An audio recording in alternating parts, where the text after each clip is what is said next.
En Chine, il y a un champignon translucide, blanc, tout en plis, qu'on trouve depuis des siècles dans les soupes sucrées et les desserts. On l'appelle l'oreille d'argent. Personne, en le mangeant, ne se doutait de ce qu'il contenait. Enfin, personne, ce n'est pas tout à fait vrai, la tradition chinoise lui prête depuis longtemps une réputation liée à la peau. La légende veut qu'une des femmes les plus célèbres de l'histoire de Chine, une concubine impériale de la dynastie Tang réputée pour sa beauté, en ait fait son secret. C'est une légende.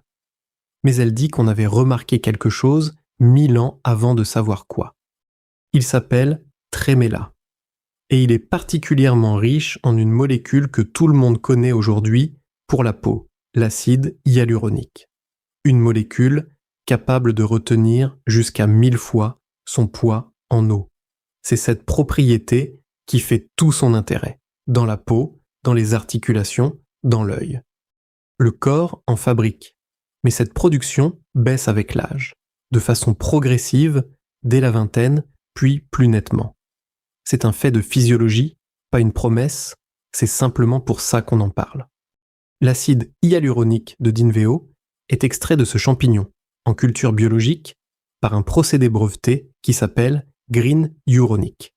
Une gélule apporte 200 mg d'extrait de tréméla, dont 160 mg d'acide hyaluronique. L'extrait est titré à 80% minimum.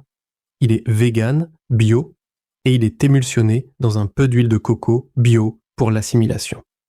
Une gélule par jour, 2 mois avec un flacon.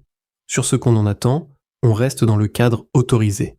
Pas d'allégation officielle sur l'acide hyaluronique par voie orale, donc pas de promesse.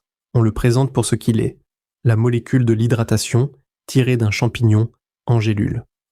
Et si vous voulez le précurseur plutôt que la molécule elle-même, on vous a présenté la NAG. L'une se prend en amont, l'autre directement. Un champignon dans une soupe sucrée? Des siècles plus tard, on a compris pourquoi il valait la peine.